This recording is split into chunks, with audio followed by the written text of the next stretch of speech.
Halo Ananda sekalian, kembali bertemu dengan Pak Ruli dalam pembelajaran IPS. Kali ini kita akan coba pelajari pengertian ruang dan interaksi antar ruang.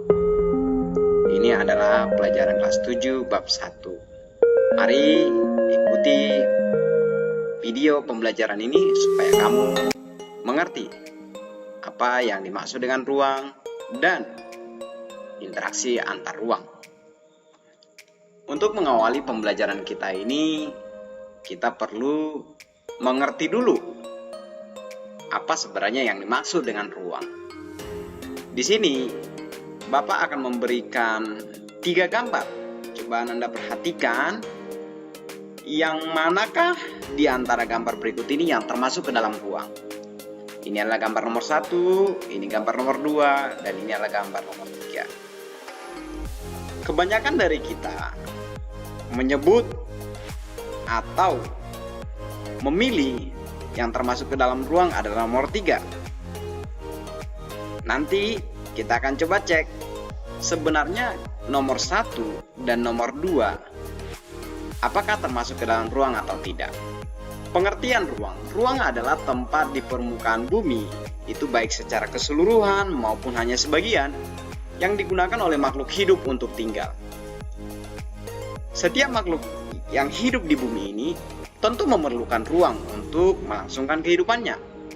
Tanpa adanya ruang, maka manusia dan semua makhluk hidup lainnya tidak memiliki tempat untuk hidup. Kita coba garis bawahi seluruh makhluk hidup.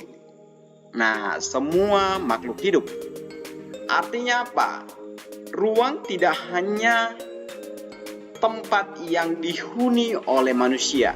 Makhluk hidup sendiri, ya bisa kita sebut manusia, ya, kemudian tumbuhan, dan juga hewan. Jadi, segala tempat yang dihuni oleh manusia, oleh tumbuhan, oleh hewan, baik yang ditinggali ini baik secara keseluruhan maupun sebagian ini yang digunakan oleh makhluk hidup untuk tinggal. Jadi kita bisa simpulkan ruangan tidak hanya berbicara seperti gambar nomor 3 ini. Nomor 1 juga termasuk ke dalam ruangan. Bahkan nomor 2 juga ini termasuk ke dalam ruangan. Jadi ruangan itu cakupannya sangat luas. Nah, jadi ruang tidak hanya sebatas udara yang bersentuhan dengan permukaan bumi. Ruang juga mencakup berikut ini. Yang pertama itu adalah lapisan atmosfer. Nah, ini juga termasuk ke dalam ruang. Kemudian, yang termasuk ke dalam ruang juga adalah perairan yang ada di permukaan bumi maupun di bawah permukaan bumi. Ya. Jadi ruang itu termasuk laut, sungai, danau, dan juga air yang ada di permukaan bumi. Kemudian yang ketiga, ruang juga termasuk lapisan tanah dan batuan. Ya, seperti pada gambar ini. Topik berikutnya yang perlu kita bahas adalah apa yang dimaksud dengan interaksi. Ya, interaksi ini adalah kata yang sudah sering kita dengar, khususnya waktu pelajaran IPA. Ada interaksi simbiosis mutualisme, komensalisme, dan sebagainya. Interaksi adalah hubungan timbal balik. Jadi, setiap ruang di permukaan bumi memiliki ciri khas tertentu.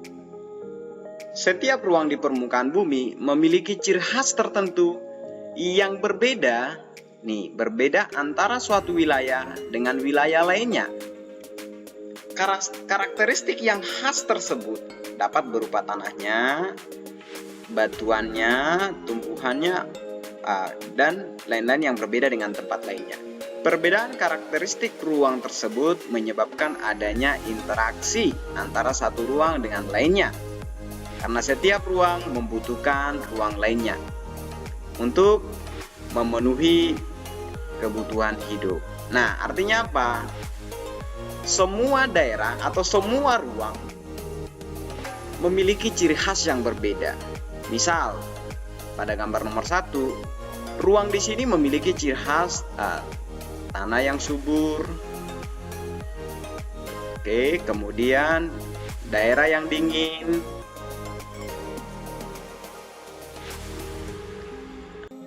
Hal ini mengakibatkan daerah ini cocok dengan pertanian sayur. Sedangkan daerah ini adalah daerah lautan, yang mana hasilnya itu adalah ikan. Nah, sementara di daerah ini biasanya jarang sekali bisa tumbuh sayur-sayuran karena daerah panas. Nah, yang ketiga ini tentang daerah tambang minyak. Tentu ini juga memiliki ciri khas tersendiri.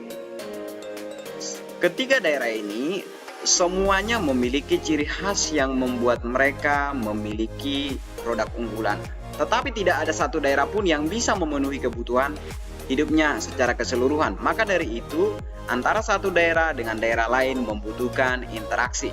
Kita coba lihat penyebab interaksi. Misal wilayah pegunungan umumnya penghasil sayuran, sedangkan wilayah pesisir menghasilkan ikan laut. Penduduk daerah pantai membutuhkan sayuran dari daerah pegunungan, sebaliknya dari daerah pegunungan membutuhkan ikan dari penduduk daerah pantai. Kedua wilayah kemudian melakukan interaksi berupa aktivitas perdagangan.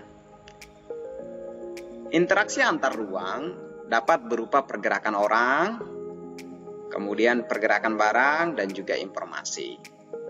Nah, interaksi, contoh-contoh interaksi, yang pertama itu perjalanan menuju tempat kerja. Ini ada interaksi antara satu daerah dengan daerah lain. Misal, Bapak tinggal di Air Hitam, kemudian sekolahnya di Soekarno-Hatta. Maka ada interaksi Bapak pergi ke sini untuk mengajar. Ya, ada hubungan timbal balik. Kemudian migrasi. Ya, migrasi itu adalah perpindahan.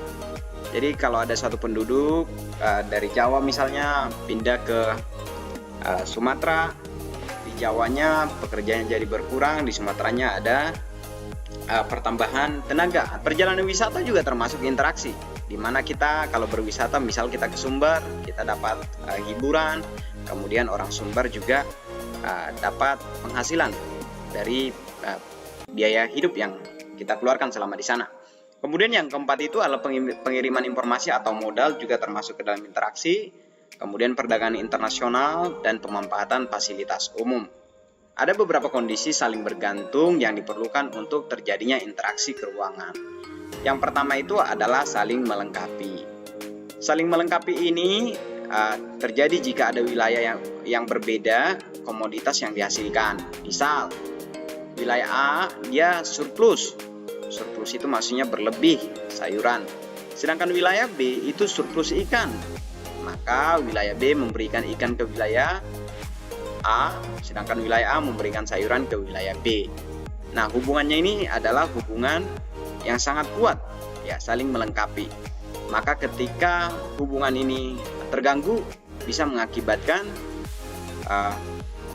masalah. Misal, seperti yang terjadi pada Riau dan Sumber. Riau membutuhkan sayur-sayuran, sedangkan Sumber membutuhkan bahan bakar, membutuhkan hasil produksi berupa minyak goreng dari Pekanbaru. Ya. Kemudian, kalau sekiranya terjadi longsor di perjalanan, maka hubungan ini bisa terganggu. Akibatnya adalah harga cabai di Pekanbaru bisa mahal, misalnya. Ya. Yang kedua itu adalah kesempatan antara. Kesempatan antara itu merupakan suatu lokasi yang menawarkan alternatif lebih baik sebagai tempat asal maupun tempat tujuan. Jadi wilayah A dia surplus sayuran, kemudian minus ikan. Kemudian ini wilayah B surplus ikan minus sayuran. Wilayah C surplus ikan minus sayuran. Jadi wilayah B dengan C itu sama, ya. Mereka sama-sama kelebihan ikan dan membutuhkan sayuran. Nah, kemudian si wilayah A itu justru kebalikannya, dia kelebihan sayuran dan minus ikan. Nah, di sini ada dua garis. garis putus-putus itu menunjukkan hubungan yang lemah, sedangkan garis sambung begini ini adalah hubungan yang kuat. Bedanya apa? Hubungan yang kuat itu bisa terjadi karena dipengaruhi oleh jarak. Tentu, jika jaraknya semakin dekat, orang akan memilih daerah tersebut. Misalnya saja adalah wilayah Riau dengan Sumatera Barat. Ini adalah Sumatera Barat dan juga ini Sumatera Utara. Oke. Sebenarnya di Sumatera Utara juga ada penghasil sayur-sayuran, tetapi karena jarak yang lebih jauh, maka hubungannya tidak terlalu kuat. Maka hubungan yang lebih kuat adalah hubungan dari Riau dengan Sumbar. Ya, itu adalah contohnya. Kemudian yang ketiga itu adalah kemudahan transfer. Kemudahan transfer ini adalah pengangkutan barang atau juga orang itu memerlukan biaya. Biaya terjadinya interaksi tersebut harus lebih rendah dibanding dengan keuntungan yang diperoleh. Jika biaya tersebut terlalu tinggi dibanding dengan keuntungannya, maka interaksi antar ruang tidak akan terjadi. Ya, karena ini bisa rugi kalau ini dilaksanakan. Jadi kemudahan transfer itu dipengaruhi oleh jarak. Semakin dekat tentu akan semakin mudah proses transfer barangnya. Ya. Kemudian biaya transportasi juga mempengaruhi kemudahan transfer. Ya, kalau jauh kemudian jalan sulit itu pasti mempengaruhi biaya transportasinya. Kemudian kemudahan dan kelancaran prasarana dan sarana transportasi, misal ke daerah tersebut macet, jalan rusak, nah itu akan mempengaruhi kemudahan transfer. Tentu semakin baik fasilitasnya, semakin dekat jaraknya, akan mempengaruhi terhadap biaya transportasi. Semua hal ini akan memudahkan proses transfer barangnya. Ini adalah berbagai perubahan akibat interaksi ruang. Yang pertama, perubahan penggunaan lahan. Nah, yang sebelumnya lahan-lahan ini digunakan untuk pertanian, tapi karena semakin banyak orang bermigrasi ke kota, maka terjadi perubahan penggunaan lahan. Lahan yang tadinya untuk pertanian kini digunakan untuk perumahan. Yang kedua adalah perubahan orientasi mata pencaharian. Yang dulunya orang bekerja sebagai petani, kini sudah beralih menjadi supir angkutan online, ya. Kemudian juga bekerja di mall dan sebagainya. Dengan semakin banyaknya masyarakat, akhirnya pemerintah harus berusaha juga untuk mengembangkan sarana dan prasarana. Berikutnya adalah dengan adanya interaksi juga adanya perubahan sosial dan budaya, seperti yang terjadi saat ini. Sebelumnya proses pembelajaran hanya melalui kelas, berada di satu ruangan, guru dan siswa bertemu. Tetapi dengan adanya interaksi sosial mengakibatkan perubahan sosial dan budaya. Belajar orang sekarang bisa virtual, bisa juga menonton video seperti sekarang ini. Tentu dalam interaksi ruang yang mempengaruhi perubahan sosial dan budaya ini kita perlu lebih hati-hati. Budaya yang baik kita bisa adopsi, tetapi budaya yang tidak baik kita perlu jauhi. Berikutnya adalah berubahnya komposisi penduduk. Sebelumnya, suatu daerah mungkin hanya dihuni oleh satu suku tertentu. Tetapi dengan adanya interaksi ruang, maka orang-orang semakin bermigrasi ke sini. Orang-orang juga cari pekerjaan di sini, nikah dengan orang-orang di Pekanbaru juga. Maka itu juga mempengaruhi suku-suku yang ada di provinsi ini. Nah, akibatnya komposisi penduduk semakin beragam. Nah, itu saja untuk pembelajaran interaksi ruang dan pengertian ruang.